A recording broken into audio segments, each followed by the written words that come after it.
সবাই বলে আলহামদুলিল্লাহ।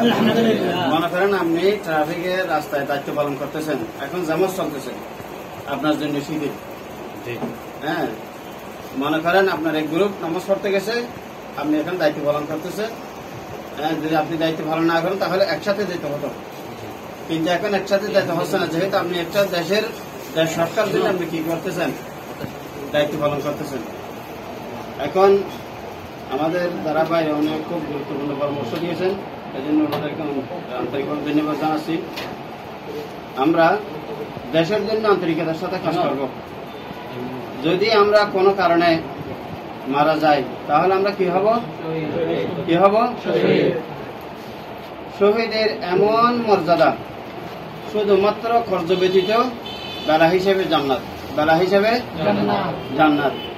কিন্তু আলেম হোক, মুফতি হোক, মুহাদ্দিস হোক, তারা বেলা হিসেবে জান্নাত পাবার কি নেই?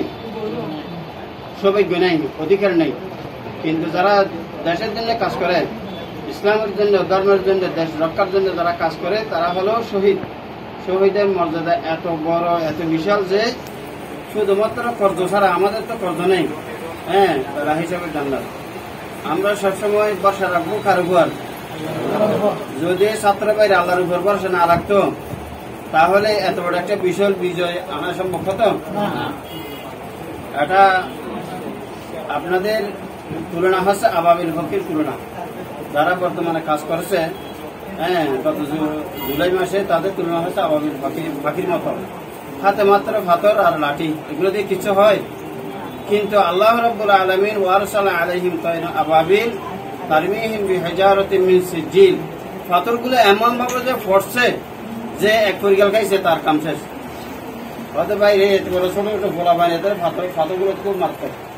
যাই হোক, আপনারা দেশের জন্য কাজ করছেন, সেই জন্য আমরা তো কিছু পারি। আমি একটা জিনিস পারবো, সেটা হচ্ছে আমি এই মসজিদ আছে না, এই মসজিদটা যেমন আশেপাশে মুসল্লিদের যেমন কাছে আল্লাহর বাইতুল্লাহ শরীফ, যেখানে হাজি সাহেবান উমরা করে, হজ করে, উনি জানেন, উনি নিয়মিত যায়, ওইটাই হচ্ছে আমার হজরত নামাজের একটা মসজিদ। সবাই বলে আলহামদুলিল্লাহ। আমি ইনশাল্লাহ সবার জন্য দোয়া করবো, শহীদদের জন্য দোয়া করবো, যারা বর্তমানে কাজ করতেছেন তাদের জন্য দোয়া করবো। আমাদের ভাইদের জন্য অন্তর থেকে আমি কথাগুলো শুনে অত্যন্ত আমি মুগ্ধ হয়েছি।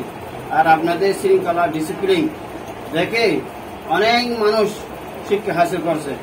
পুলিশদেরকে আগে লাইসেন্স নেই, হেলমেট নেই, কিছু নেই, 10 টাকা দিয়ে 20 টাকা দিয়ে চলে যেত। এখন ছাত্রের বাইরে তো টাকা খাই না, তখন কি করবে? শুধু লাইসেন্স দেখাতে, হেলমেট দেখাই দেখেন। সবাই কি হয়ে গেছে, দেশ পরিবর্তন, আস্তে আস্তে পরিবর্তন হয়ে যাচ্ছে। সবাই আমার জন্য দোয়া করবেন। আমি